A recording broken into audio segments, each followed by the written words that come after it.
Have you ever felt like at any moment someone's going to call you out? That any success that you've accomplished, any praise that you've ever gotten was just luck. And sooner or later, people are going to figure it out. And then what are you going to do? Yeah, that's called imposter syndrome.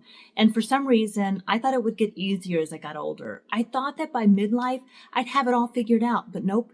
If anything, it's gotten worse. So today, I want to talk about why imposter syndrome sticks around and how it gets into different parts of our lives. Because if you've ever felt like you're winging it when everyone else has their act together, trust me, you are not the only one. Now I'm getting ready to take Roscoe for a walk. Oops, here in a minute. I said the word. He's going to come over here now. But I thought I'm going to try to film this really quick, as quick as I can. So let's talk about why imposter syndrome sticks around.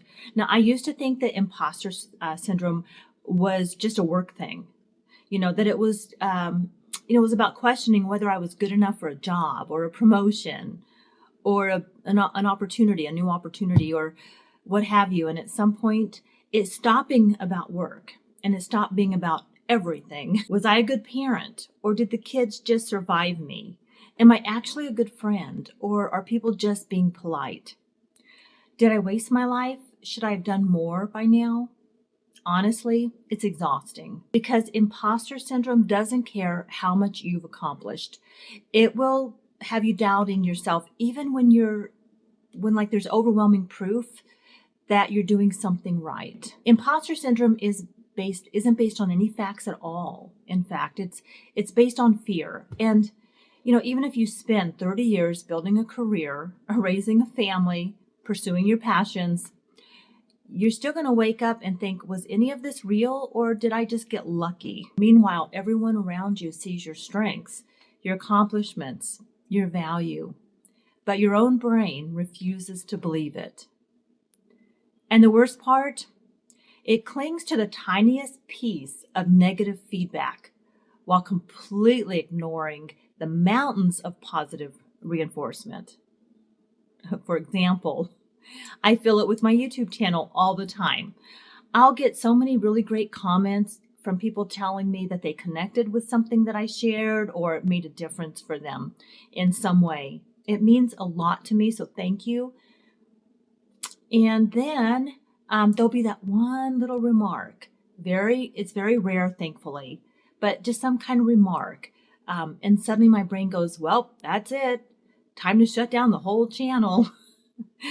It makes no sense, but I just get over it.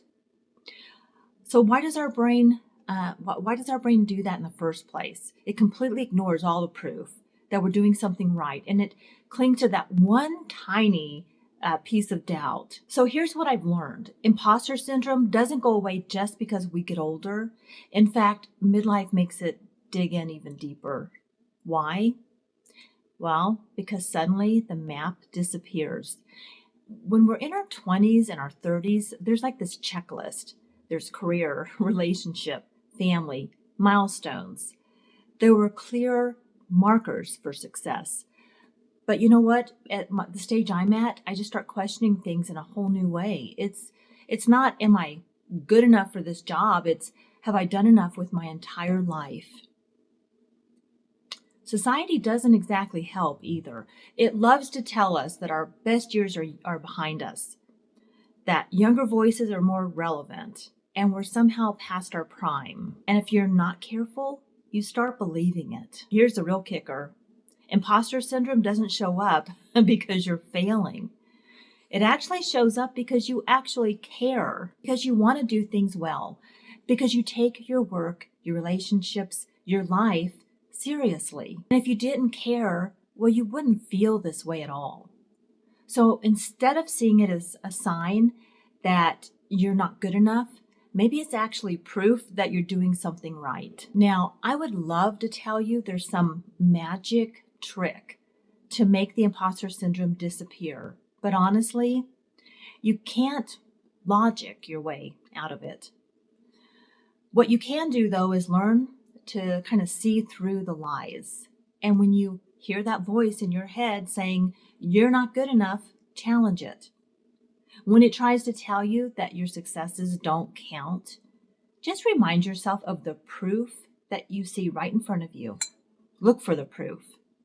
And when it tells you that everyone else has it together, remember that everyone is just winging it because no one got a manual for this life. We're all out here figuring things out as we go. So you're not alone. Where does imposter syndrome show up for you? Is it your work? Your relationships? Is it your sense of self? Let me know in the comments. I guarantee someone else will relate to exactly what you're feeling right now. Now, if this video resonated with you, hit that like button. It really does help the channel. I want to thank you so much for spending time with me today, and I'll see you on the next one.